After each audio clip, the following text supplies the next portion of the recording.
Sir నమస్కారం sir. నమస్తే అండి. సార్ ఔరంగజేబ్ పరిపాలన బాగుండేది. ఆయన మందిరాలు బాగుండేవని జెప్పేసి సమాజ్‌వాద్ పార్టీ నేత అబు ఆజ్మీ చేసిన కామెంట్స్ పైన బీజేపీ నేత నవనీత్ కౌర్ ఒక కౌంటర్ ఏసారు సార్. ఔరంగజేబ్ సమాధిని శివాజీ నగరం నుంచి తీసేయండి. ఎళ్లి మీ ఇంట్లో కట్టేసుకోండి అని జెప్పేసి ఆమె ఒక కౌంటర్ అయితే ఎయడం జరిగింది సార్. సో ఒక వార్ అయితే జరుగుతూ ఉంది. అంటే 'చావా' సినిమా రిలీజ్ అయిన తర్వాత అంతకు ముందు నుంచి కూడా హిందూవాదులకు వీళ్ళకి మధ్య. సో ఏం జెప్తారు సార్ ఈ మాటల యుద్ధం గురించి? మరి మీరేం జెప్తారు? అంటే ఆవిడ చాలా లైన్ దాటి కూడా మాట్లాడారు హ్మ్. కౌర్ గారు. ఆవిడ ఏమంటారంటే, వారిని అభిమానించే వారి ఇంటికి పంపించేయండి హ్మ్.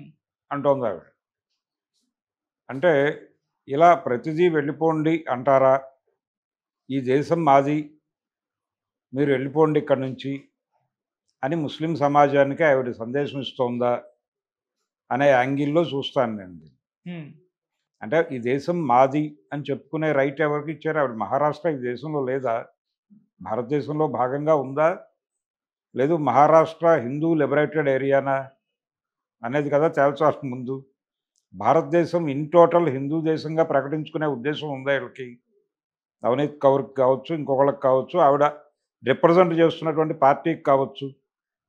ఎందుకు జనాల్లో అనవసరమైనటువంటి గందరగోళాలు నింపే ప్రయత్నం చేస్తున్నారు ఈళ్ళు? రాజకీయాల పేరుతో. వీళ్ళ టార్గెట్ ఏమిటి? అంటే ఈ దేశంలో మెజారిటీ మతం మైనారిటీల నుంచి చాలా ప్రమాదంలో పడిపోయింది అనేది ఎస్టాబ్లిష్ చేయడానికి నానా కష్టాలు పడుతున్నారు. హ్మ్.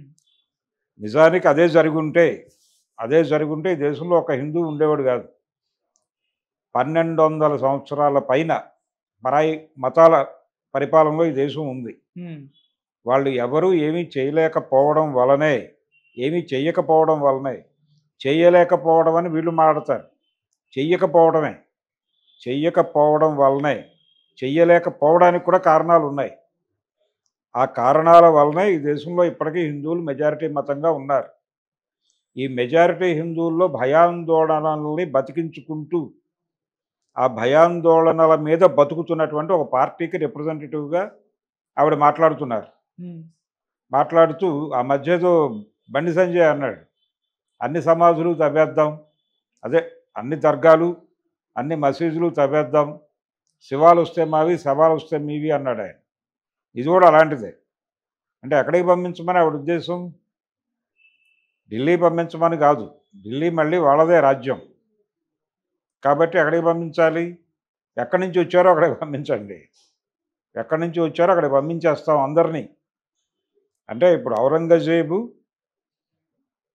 తాలూకా ఔరంగజేబ్ ఏ మతాన్నైతే రిప్రజెంట్ చేస్తున్నాడో ఆ మతం ఇప్పటికీ ఈ దేశంలో గణనీయ సంఖ్యలో ఉన్నారు వాళ్ళు. వాళ్ళలో భయాందోళనలు కలిగిస్తాయి కదా ఈ మాట. హ్మ్. ఆవిడ మాట్లాడిన మాటలు. ఆవిడ ఉద్దేశం అదే. వీళ్ళని టెర్రరైజ్ చేయటమే. టెర్రరైజ్ చేయటం వెనకాల ఒక ప్రోగ్రామ్ ఉంది వాళ్ళకి. వాళ్ళనేదో ఈ దేశం నుంచి గెంటేయాలని కాదు. వాళ్ళు ఈ దేశంలోనే ఉండాలి. వీళ్ళకి సరెండర్ అయి ఉండాలి. నిరంతరం భయంతో బతకాలి. నిరంతరం భయంతో లొంగి బతకాలి. అలా బతకటం కోసం మైనారిటీలని భయపెట్టేటువంటి స్టేట్మెంట్లు ఇవ్వటంలో ప్రతి ఒక్కరూ కాకలు తీరిన యోధుల్లా బిహేవ్ చేస్తున్నారు. అలా ఈవిడ వ్యవహరించింది. ఆ బాధ్యతతో వాళ్ళ పార్టీ నిర్దేశించినటువంటి బాధ్యతతో ఆవిడ గొంతు విప్పి ఓవర్ యాక్షన్ చేశారు. హ్మ్. కాబట్టి దానికి ఆ పరిమితుల్లోనే చూడాలి ఆవిడ స్టేట్మెంట్‌ని.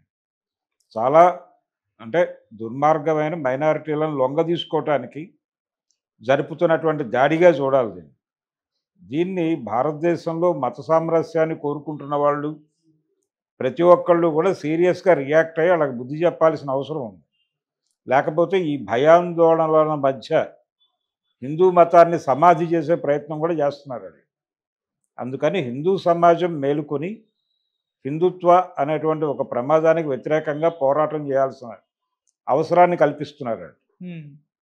ఈ దేశంలో త్వరలో అంటే ప్రత్యామ్నాయ ఆలోచన విధానమే లేకుండా చేసే ప్రయత్నం కూడా చేస్తున్నారండి. వాళ్ళు చెప్పిందే ఐడియా, వాళ్ళు చెప్పిందే చరిత్ర, వాళ్ళు చెప్పిందే ఏదైనా అనే పరిస్థితికి తీసుకొస్తున్నారు. ఆ తీసుకొచ్చే క్రమం కనిపిస్తోంది. ఈ దేశంలో ప్రత్యామ్నాయ రాజకీయాలు మాట్లాడుతున్న అన్ని పార్టీలని లొంగదీసుకుంటున్నారు. లోపాయికారిగా కాంగ్రెస్ పార్టీని కూడా సరెండర్ చేసుకున్నారేమో అనే ఒక అనుమానం వచ్చే పరిస్థితుల్లో మన ఢిల్లీ ఎన్నికలు జరిగినాయి. ఉమ్, కాబట్టి ఈ లొంగుబాటు ప్రోగ్రాం ఈ లొంగుబాటు ప్రోగ్రాం అనేది చాలా బలంగా చేయటం కోసం చాలా అగ్రెసివ్ స్టేట్మెంట్స్ ఇస్తున్నారు వాళ్ళు. అలాంటి అగ్రెసివ్ స్టేట్మెంట్స్లో ఈ నవనీత్ గారు ఇచ్చినటువంటి ప్రకటన కూడా అదే రేంజ్లో, అదే పద్ధతిలో, అదే కోవలో నడిచింది. ఉమ్, చావా అనే సినిమా చరిత్రకి వక్రీకరణ అని చాలా స్పష్టంగా అనేక ఉదాహరణలతో చెప్పారు ప్రపంచాన్ని. అనేక బుక్ రెఫరెన్సెస్తో చెప్పారు. హిస్టారియన్స్ చెప్పిన మాటల్లో నుంచి ఉటంకించారు. అవేవీ కూడా వీళ్ళకి పట్టవు. వీళ్ళు మొరటుగా తమ వాదనే కరెక్టు, ఔరంగజేబు విలను, ఔరంగజేబు మాత్రమే విలను, ముస్లింలే విలన్లు, హిందువులందరూ హీరోలు